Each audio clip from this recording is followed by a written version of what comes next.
The impossible problem. Dr. Zethmar pressed his four-fingered hand against the cool metal wall and felt it shake. The vibration traveled through his body like a wave, making his bones ache. He had felt this same shaking for the past 300 years of his life. His grandfather had felt it too. So had his great-grandfather. For 5,000 years, the best minds in the galaxy had tried to stop this shaking, and they had all failed. The Nexus Prime space station hung in the darkness, between 12 different star systems. It was massive beyond human understanding, stretching for hundreds of miles in every direction. Millions of beings from 12 different alien species lived and worked inside its metal walls. They were the smartest creatures in the known galaxy. They could build machines that bent space and time. They could create new elements that did not exist in nature. They could make stars burn brighter or dimmer with their technology, but they could not stop their space station from shaking itself apart. The problem happened every time they tried to use all 12 of their special engines at once. Each alien species had their own type of faster-than-light drive. The Kethvari used quantum fold technology. The Mordaki used dimensional phase shifters. The Veltrani used exotic matter manipulation.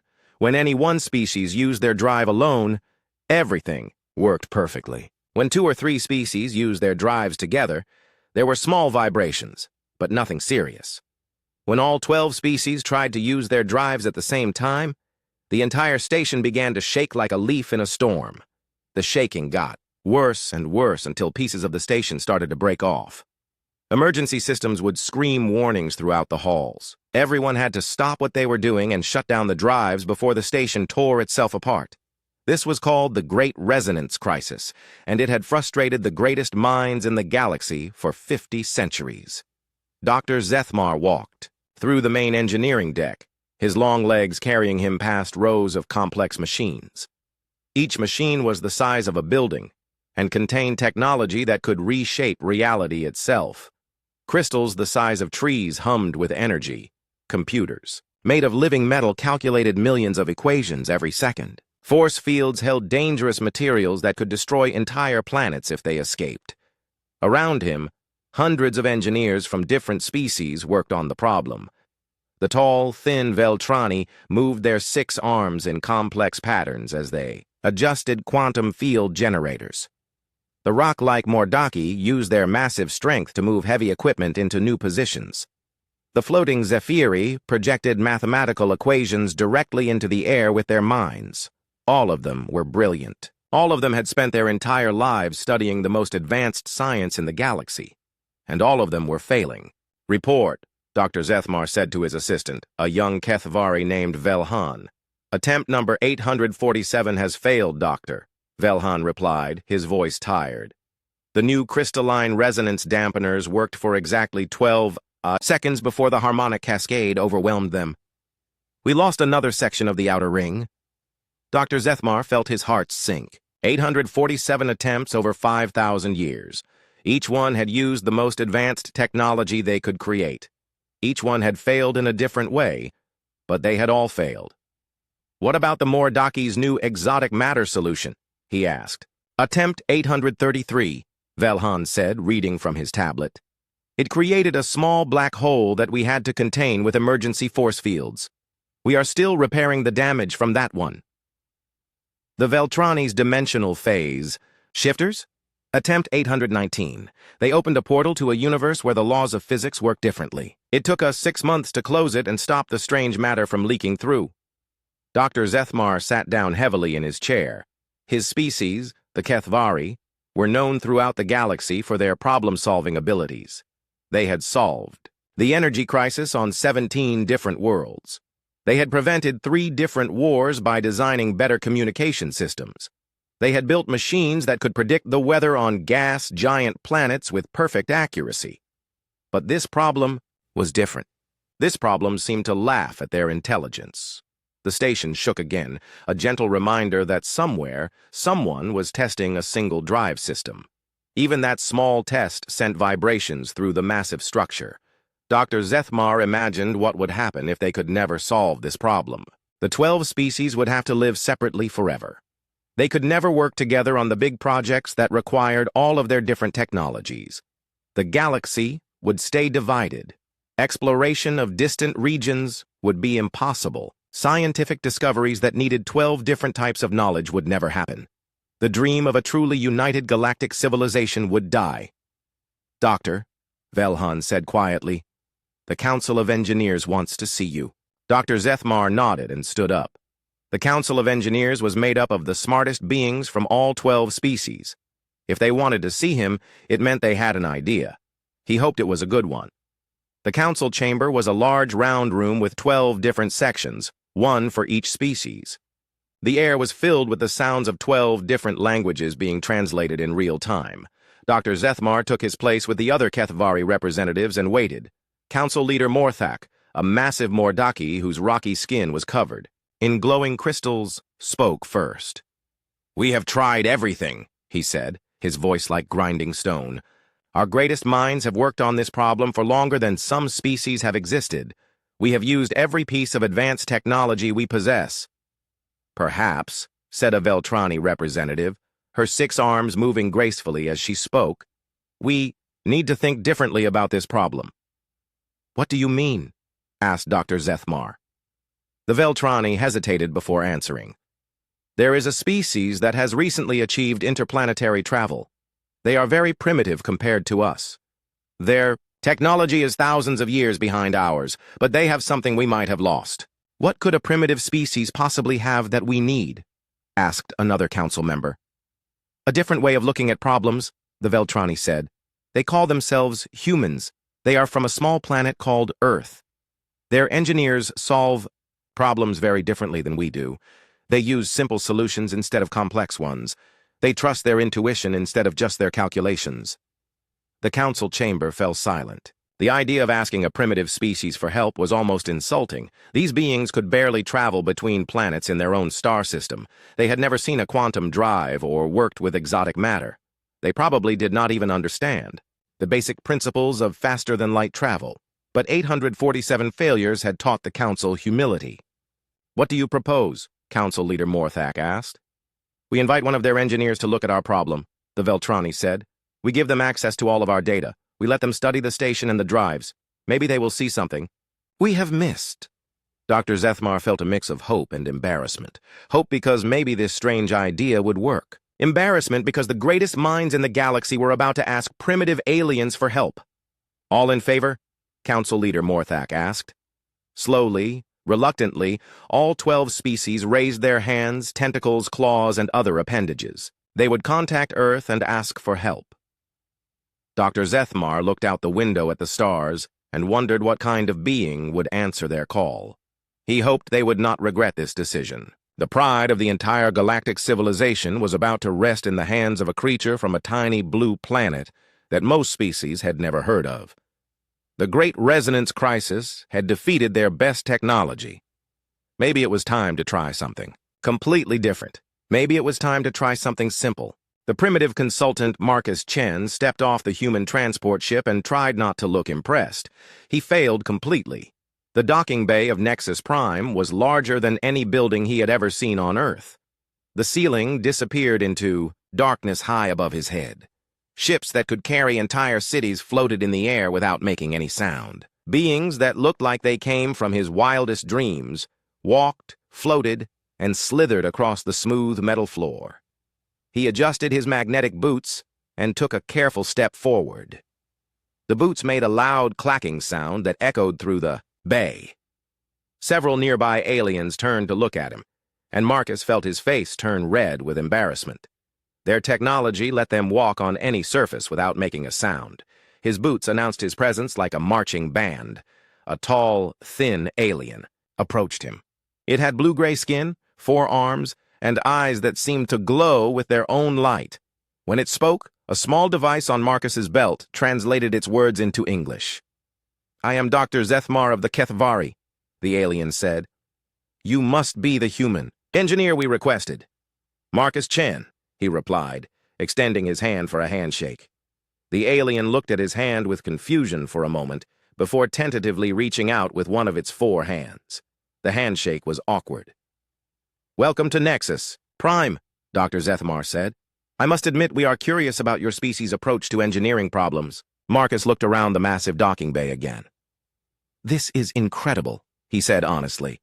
"On Earth, our biggest space station can hold maybe 1,000 people. This place must house millions. 4.7 million beings, to be precise," Dr. Zethmar replied. "Perhaps you would like to see the engineering section?" As they walked through the station, Marcus tried to process what he was seeing. The hallways were wide enough for aircraft to fly through. The walls were made of materials he had never seen before, smooth and seamless like they had been grown rather than built. Lights appeared wherever he looked, as if the station could read his mind and know where he needed to see. The other aliens they passed stared at him with expressions he could not read. Some seemed curious. Others looked like they smelled something bad. A few appeared to be trying not to laugh. "How long has your species been traveling between stars?" Dr. Zethmar asked as they walked. "We haven't really," Marcus admitted. "The ship that brought me here is the farthest any human has ever traveled from Earth. Most of our space technology is still experimental." Dr. Zethmar's steps slowed slightly. "How long have you been working on faster-than-light travel?" "We're still trying to figure out if it's possible," Marcus said. "Our best scientists think it might be, but we haven't built anything that works yet." Dr. Zethmar stopped walking entirely. "You have never built a faster-than-light drive? Not even a small one?" "No, sir. The ship that brought me here took 6 months to make the journey, and it can only go about 1/10 the speed of light." Marcus noticed that several other aliens had stopped to listen to their conversation. Their expressions definitely looked like they were smelling something bad now. "Perhaps," Dr. Zethmar said carefully, "you could tell me about your qualifications as an engineer?" "I design buildings that can survive earthquakes," Marcus said. "I've been doing it for 15 years. I specialize in making sure structures stay stable when the ground shakes." The aliens around them began to whisper to each other in their own languages. Marcus did not need a translator to understand that they were not impressed. "Buildings," Dr. Zethmar repeated. "On the ground." "Yes, sir, though I have worked on a few bridges and one offshore oil platform." Dr. Zethmar was quiet for a long moment. When he spoke again, his voice sounded tired. "Come, let me show you our problem." The engineering section was like stepping into the future. Machines the size of skyscrapers hummed with energy Marcus could feel in his bones. Holographic displays showed equations that made his head hurt just looking at them. Aliens with tools he could not identify worked on technology he could not begin to understand. "This is our quantum fold drive," Dr. Zethmar said, gesturing to a massive crystal structure that pulsed with blue light. "It allows us to bend space-time and travel vast distances instantly." Marcus nodded, though he understood maybe one word in 10. "It's very impressive. And this is a dimensional phase shifter," Dr. Zethmar continued, pointing to what looked like a metal sphere floating inside a cage of energy. "It creates tunnels through alternate dimensions." "Amazing," Marcus said, because it seemed like the right thing to say. They continued the tour for 2 hours. Dr. Zethmar showed him exotic matter containment systems, quantum field generators, and machines that could manipulate the fundamental forces of the universe. With each new display of impossible technology, Marcus felt smaller and more out of place. Finally, they stopped in a large observation room with windows that looked out at the stars. "Now," Dr. Zethmar said, "let me explain our problem." Marcus listened as the alien described the Great Resonance Crisis. He tried to follow the complex explanations of harmonic frequencies and quantum field interactions. Most of it was beyond his understanding, but he grasped the basic idea. When all 12 drive systems ran at once, the station shook itself apart. "We have tried 847 different solutions," Dr. Zethmar concluded. "Each one uses our most advanced technology. Each one has failed." Marcus was quiet for a long time, thinking. Around him, alien engineers continued their work, their tools and machines far beyond anything Earth had ever produced. Finally, he spoke. "Can I see the original plans for the station?" Dr. Zethmar looked surprised. "The blueprints? They are 5,000 years old. Surely our current quantum modeling systems provide much more detailed information." "I'd still like to see them if that's okay," Marcus said. "And could I get something to measure vibrations with? Something simple." "We have quantum resonance," Detectors that can measure vibrations down to the subatomic level, Dr. Zethmar said. I was thinking more like an accelerometer, Marcus replied. Something that just tells me how much the station is moving and in what direction. The alien engineers around them had stopped working to listen to the conversation. Marcus heard several of them make sounds that might have been laughter. You want to use primitive measurement tools to study a problem that has defeated our most advanced sensors? One of them asked. Yes, sir, Marcus said simply. If that's all right. Dr. Zethmar exchanged glances with the other engineers. Marcus could practically see them wondering if bringing him here had been a terrible mistake. Very well, Dr. Zethmar said finally. We will provide you with the original blueprints and a simple measuring device. You may examine the station, however you wish.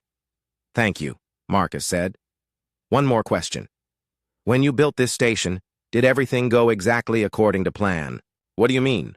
Dr. Zethmar asked. I mean, construction projects never go perfectly, Marcus explained.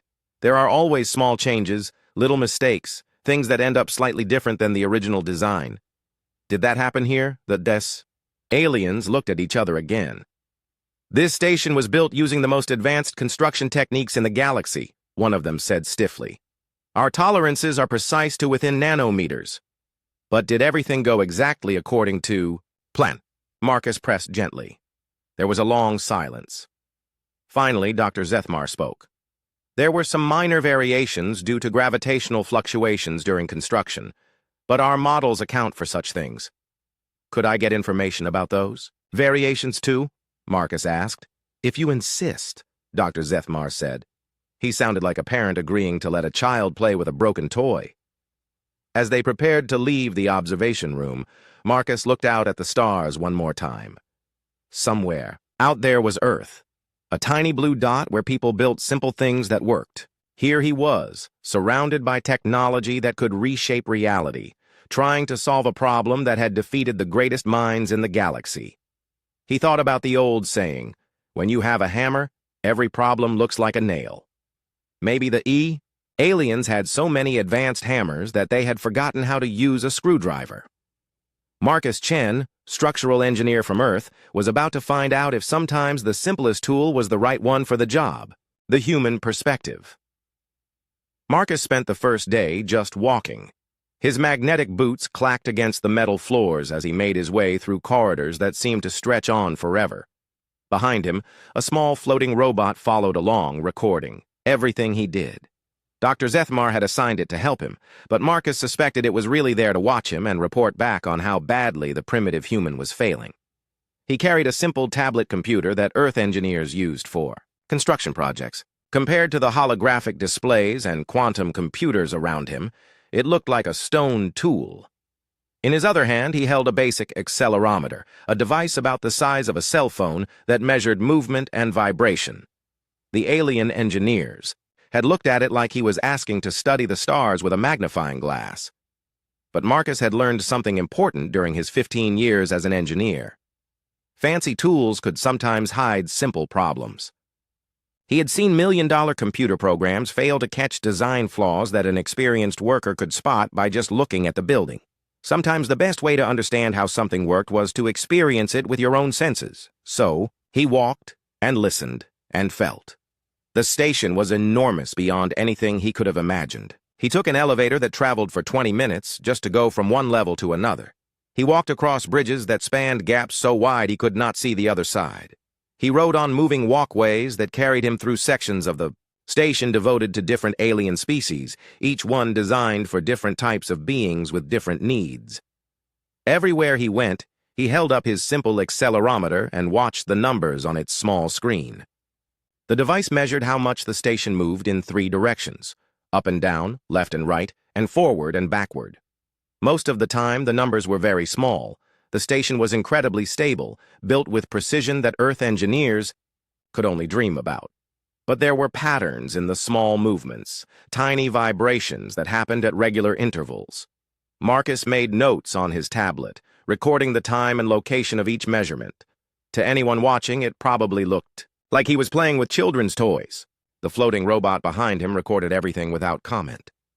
On the second day, Marcus asked to see the station's original blueprints. Dr. Zethmar brought him to a room filled with holographic displays that showed the station's design in perfect three-dimensional detail. Every bolt, every wire, every structural support was visible in glowing blue lines that floated in the air. "These are much more detailed than the original plans," Dr. Zethmar said. "Our current modeling systems can show you every component of the station down to the molecular level." Marcus nodded politely, but asked again for the original blueprints. Dr. Zethmar sighed and produced a set of flat displays that showed the station as it was first designed 5,000 years ago. To the alien, these simple two-dimensional drawings probably looked primitive and useless. To Marcus, they looked like home. He had spent years reading blueprints just like these. The symbols were different and the scale was much larger, but the basic principles were the same. This was how engineers communicated with each other. Simple lines on paper that showed how to turn an idea into reality. Marcus spread the blueprints out on a table and began to study them carefully. He compared them to the current holographic models, looking for differences between what was planned and what was actually built. His tablet computer, primitive as it was, let him overlay the old designs onto the new measurements and look for discrepancies. Dr. Zethmar watched him work with growing impatience. "Our quantum modeling systems have already performed this analysis," he said. "They have identified and compensated for all construction variations." "I'm sure they have," Marcus replied, not looking up from his work. "But sometimes it helps to see things from a different angle." What Marcus was seeing was indeed different from what the alien computers had found. The quantum models assumed that small construction errors would be random, scattered throughout the station in no particular pattern. But Marcus was finding something else. The errors seemed to follow a pattern, clustering in certain areas and creating slight asymmetries in the station's structure. On Earth, he had learned that construction errors were rarely random.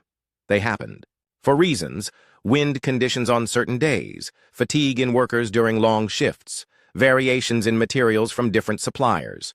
The errors might be small individually, but they could add up to create unexpected problems. Marcus spent the third day walking through the areas where his measurements showed the largest vibrations. These were sections of the station that housed the drive systems for different alien species. Each drive was a masterpiece of advanced engineering contained within its own specially designed chamber. He watched the alien engineers work on their latest attempt to solve the resonance problem. They were installing new quantum field generators, devices that looked like metallic trees with branches made of pure energy. The engineers moved with precision and confidence, adjusting settings that controlled forces Marcus could not even name. But as he watched them work, Marcus noticed something the aliens seemed to have overlooked. They were so focused on their advanced technology that they treated the station itself like it was perfect. Their calculations assumed that the station was exactly as designed, perfectly symmetrical and flawlessly constructed. Marcus knew from experience that nothing was ever built perfectly. There were always small variations, tiny flaws that accumulated over time. On Earth, engineers planned for these imperfections. They built in safety margins and used techniques that could handle small amounts of uncertainty. The aliens, with their incredibly precise technology, seemed to have forgotten that even the most advanced construction project involved some amount of guesswork and compromise. On the fourth day, Marcus made a discovery that changed everything. He was taking measurements in a section of the station that housed 3 different drive systems. According to his accelerometer, this area experienced more vibration than anywhere else he had tested. But when he compared his readings to the station blueprints, he found something interesting. This section of the station was not quite where it was supposed to be. The difference was tiny, just a few meters out of position compared to the original design. The alien computers had noted the discrepancy and dismissed it as insignificant. After all, what was a few meters of error in a structure that was hundreds of miles across? But Marcus had learned to pay attention to small details. In earthquake engineering, tiny flaws could turn into catastrophic failures when the ground started shaking. He suspected the same might be true for space stations when multiple drive systems started working together. He spent the rest of the day taking more measurements, focusing on the areas where the station's actual construction differed most from the original plans. A pattern began to emerge. The areas with the most construction variation were also the areas with the most vibration. It was as if the station had a natural frequency, like a guitar string or a tuning fork. When the drive systems operated together, they were creating vibrations at exactly that frequency. The small construction errors had changed the station's natural frequency just enough to match the frequency of the combined drives. Marcus sat in his small quarters that night, staring at the data on his tablet computer. Around him, the station hummed with the sounds of advanced technology that was beyond his understanding. But the problem he was looking at was one he recognized. It was a resonance problem, just like the kind that could destroy bridges on Earth, when wind or earthquakes hit them at the wrong frequency. The solution was not to build more advanced technology or to create more complex systems. The solution was to change the frequency. On Earth, engineers solved resonance problems with devices called tuned mass dampers. These were simple systems, usually just heavy weights that moved in opposition to unwanted vibrations. They were not elegant or high-tech, but they worked. Marcus wondered if the most advanced civilization in the galaxy would be willing to try the most basic solution that human engineers had ever invented. He looked out his small window at the stars and thought about home. On Earth, when a building shook too much, engineers did not rebuild it with exotic matter or quantum field generators. They added weight in the right places and let physics do the rest. Tomorrow, he would suggest something that would probably sound crazy to beings who could manipulate the fundamental forces of the universe. Tomorrow, he would suggest hanging weights from their space station, the embarrassingly simple solution. Marcus stood in front of the Council of Engineers and tried not to feel intimidated. 12 different species of the galaxy's most brilliant minds stared at him from their seats around the circular chamber.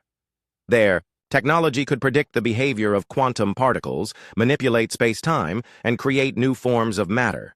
He was about to suggest they solve their problem by hanging weights from their ceiling. Dr. Zethmar introduced him with obvious reluctance. The human engineer has spent 4 days studying our problem. He will now present his findings. Marcus cleared his throat and activated his simple tablet computer. A basic chart appeared on the room's main display, showing the vibration measurements he had taken throughout the station. Compared to the holographic displays the aliens usually used, his presentation looked like cave paintings. "Thank you for giving me the chance to study your station," Marcus began. "It's the most incredible structure I've ever seen.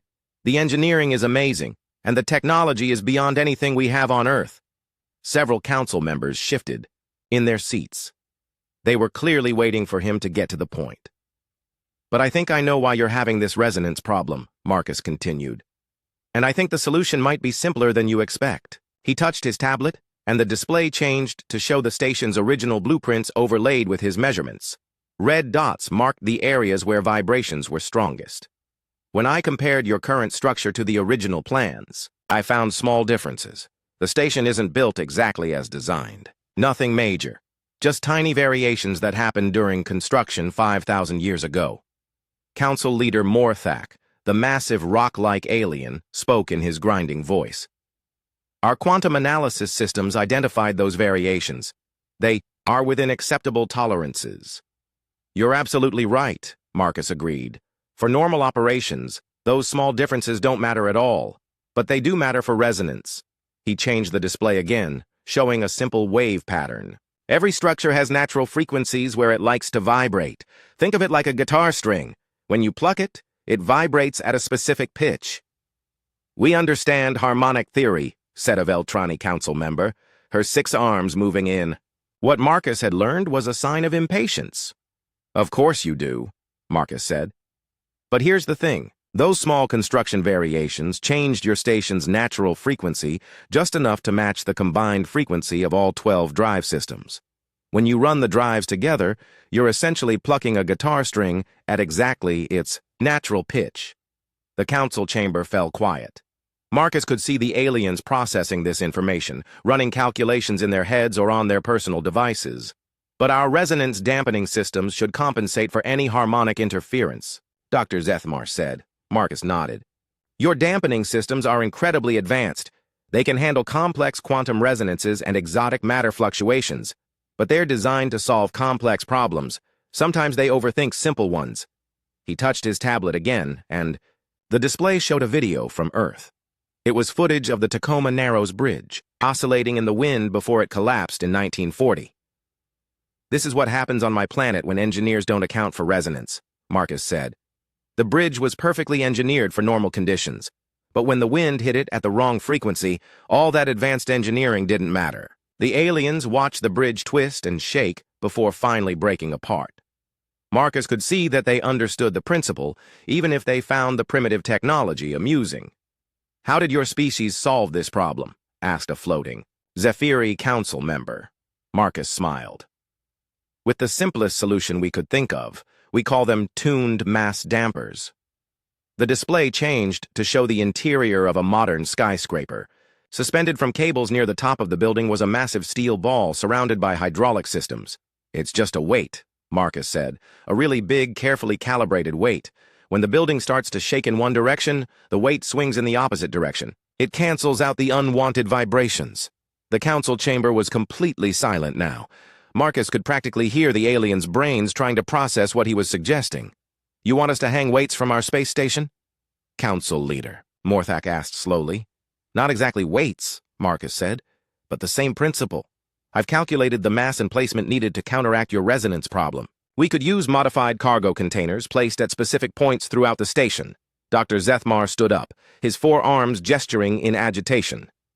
"We have spent 5,000 years developing quantum resonance nullifiers, exotic matter-dampening fields, and dimensional phase stabilizers. You are suggesting we solve this problem with primitive mechanical devices?" "Yes, sir," Marcus said simply. "Sometimes the simplest solution is the best one." A Veltrani engineer leaned forward in her seat. "Even if your theory is correct, such crude devices would be an embarrassment. We have a reputation to maintain throughout the galaxy. What would other civilizations think if they knew we solved our greatest engineering challenge by hanging cargo containers from our walls?" Marcus thought about that for a moment. On Earth, he had seen pride destroy good projects.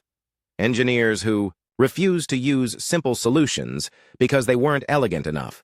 Architects who designed buildings that looked impressive but didn't work well. Sometimes the fear of looking unsophisticated prevented people from finding answers that actually worked. "With respect," Marcus said, "other civilizations would probably think you were smart enough to use whatever solution worked best. But surely, there must be a more advanced approach," Dr. Zethmar insisted. "Something that uses our quantum technology or exotic matter systems." "Maybe there is," Marcus admitted. "But this approach has two advantages. It's simple, and I know it works. On Earth, we've been using tuned mass dampers for over a century. They work in skyscrapers, bridges, and offshore platforms. The physics is well understood." Council Leader Morthak was quiet for a long time, his crystal-covered skin glowing as he thought. Finally, he spoke. "You said you have calculated the specific masses and placements needed?" "Yes, sir. Based on my measurements and the station's structural data." Marcus touched his tablet again, displaying a detailed plan showing where the dampers would be installed. "We would need 47 containers, each one filled with a specific amount of mass and connected to the station's structure with simple mechanical linkages." "Simple mechanical linkages," repeated a Mordaki engineer, making the word sound like a curse. "The more complex you make the system, the more things can go wrong," Marcus said. "These dampers need to work reliably for thousands of years. Simple mechanical systems are more reliable than complex electronic ones." The council members began talking among themselves in their various languages. Marcus couldn't understand the words, but he could read their body language. Some were intrigued by his proposal. Others were clearly offended by the idea of using such primitive technology. A few seemed to be laughing. Dr. Zethmar turned back to Marcus. "Even if we were willing to try this approach, where would we get the materials? We would need thousands of tons of mass for your dampers. You have cargo bays full of supply containers," Marcus pointed out. "We just need to fill some of them with dense materials and hang them in the right places. Your replication systems could probably create whatever we need." "This is absurd," said a Veltrani engineer. "We are the most advanced civilization in the galaxy. We do not solve problems by hanging boxes from the ceiling." "But we have tried every advanced solution we can think of," Council Leader Morthak pointed out. 847 attempts, and all of them failures. The chamber fell quiet again. Marcus could see the internal struggle on the aliens' faces. Their pride was telling them that advanced beings should use advanced solutions. But their logic was telling them that maybe it was time to try something different. Finally, Dr. Zethmar sighed. "What would you need to test this theory?" Just permission to install the dampers, Marcus said, and maybe some help moving the heavy containers into position. If this fails, Dr. Zethmar warned, it will be attempt number 848. We will have to remove the dampers and continue looking for a real solution. And if it works? Marcus asked. Dr. Zethmar looked around the council chamber at the faces of the galaxy's greatest minds. If it works, he said quietly, we will have to admit that the most advanced civilization in the galaxy was saved by technology that your species invented before they could even fly. Marcus nodded. I understand that might be embarrassing. But wouldn't it be more embarrassing to let pride prevent you from solving the problem? Council leader Morthak stood up slowly, his massive form casting shadows across the chamber. The human makes a valid point.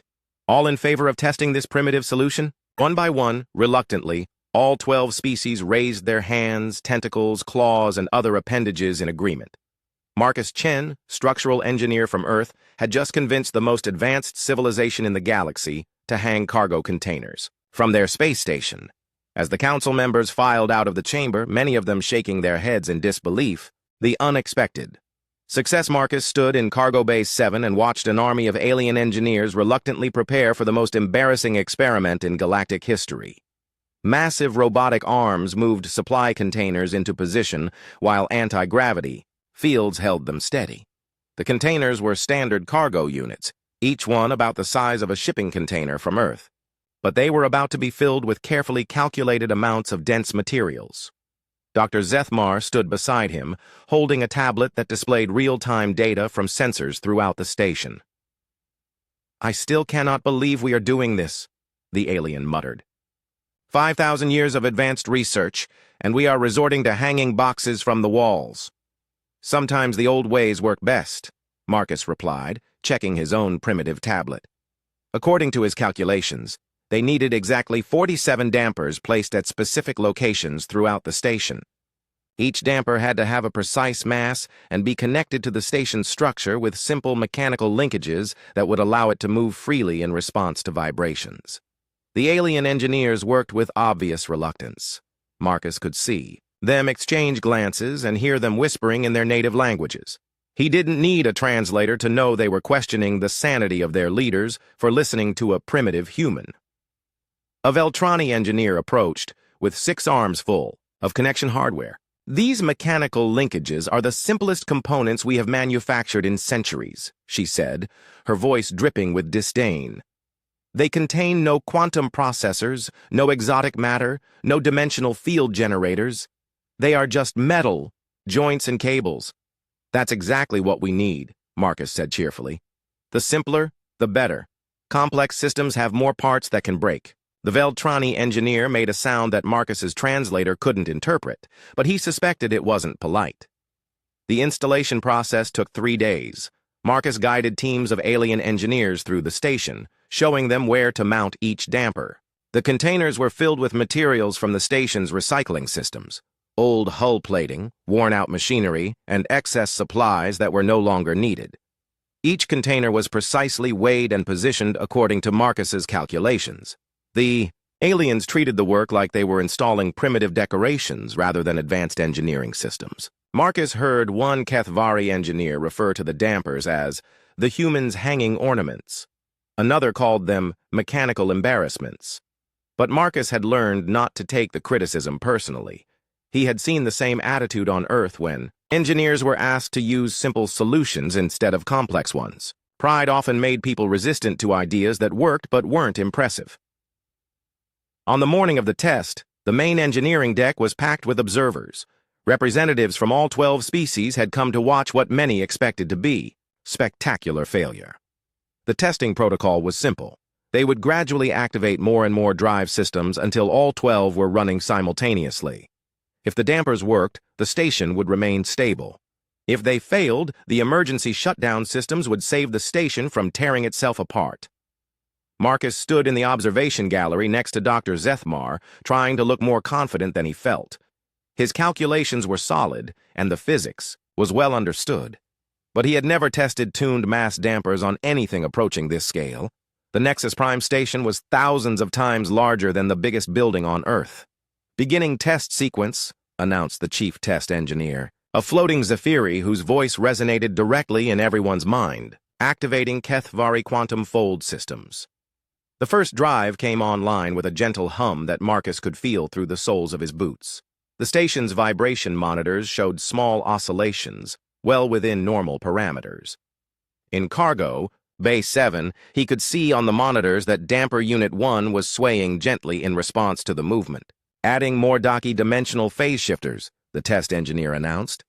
The second drive system joined the first, and the vibrations increased slightly. More dampers began to move, their simple mechanical linkages allowing them to swing in, counterpoint to the station's movement. Adding Veltrani exotic matter manipulation systems, 3 drive systems now. The vibrations were getting stronger, but the dampers were responding exactly as Marcus had predicted. Instead of the oscillations building up and reinforcing each other, the swaying containers were absorbing the energy and dissipating it harmlessly. Dr. Zethmar was staring at his tablet in disbelief. "The resonance cascade is not developing," he said quietly.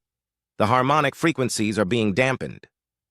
Adding Zephyri consciousness projection drives. 4 systems. On Earth's tallest buildings, Marcus had never needed to account for more than wind and earthquake frequencies.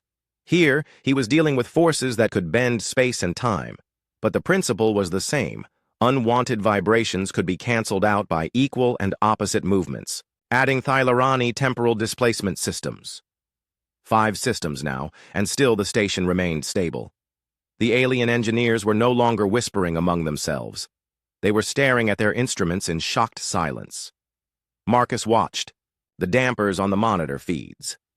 47 simple containers, filled with ordinary materials and suspended by mechanical cables, were doing what thousands of years of quantum technology had failed to accomplish. They were keeping the station steady. Adding Nexari crystalline resonance drives. 6 systems. Marcus could feel the vibrations growing stronger, but the dampers were handling the load. Some of them were swaying several meters in each direction, their massive weight countering the oscillations that threatened to tear the station apart. "This is impossible," whispered a Veltrani engineer. "Primitive mechanical systems cannot outperform our quantum dampening fields." "But they are," Dr. Zethmar replied, his voice filled with wonder. Adding Corvani plasma manipulation drives. 7 systems. Marcus felt sweat forming on his forehead despite the cool air in the observation gallery. They were approaching the point where previous tests had always failed. In the past, 7 or 8 drive systems running together had always triggered the catastrophic resonance that forced emergency shutdowns. But the dampers kept swaying, kept absorbing energy, kept the station stable. Adding Rulani gravity manipulation systems. 8 systems. Marcus could feel the vibrations in his bones now, but they were controlled vibrations, channeled through his simple mechanical dampers instead of building into destructive resonance. Adding Helkani quantum entanglement drives. 9 systems. The observation gallery was completely silent except for the gentle humming of the drives and the quiet sounds of aliens checking and rechecking their instruments. Adding Giovanni dark matter conversion systems. 10 systems. Marcus realized he was holding his breath. On the monitor feeds, the dampers were working harder now, swaying in complex patterns as they responded to the interference between multiple drive frequencies. But they were still working. Adding Tarkani subspace folding drives. 11 systems. They had never gotten this far before. The station was vibrating more than Marcus had ever felt, but it was controlled vibration, managed vibration. The dampers were doing their job. Dr. Zethmar grabbed Marcus's arm with 2 of his 4 hands. "If this works," he said, his voice barely a whisper, "you will have accomplished something that the greatest minds in the galaxy could not do."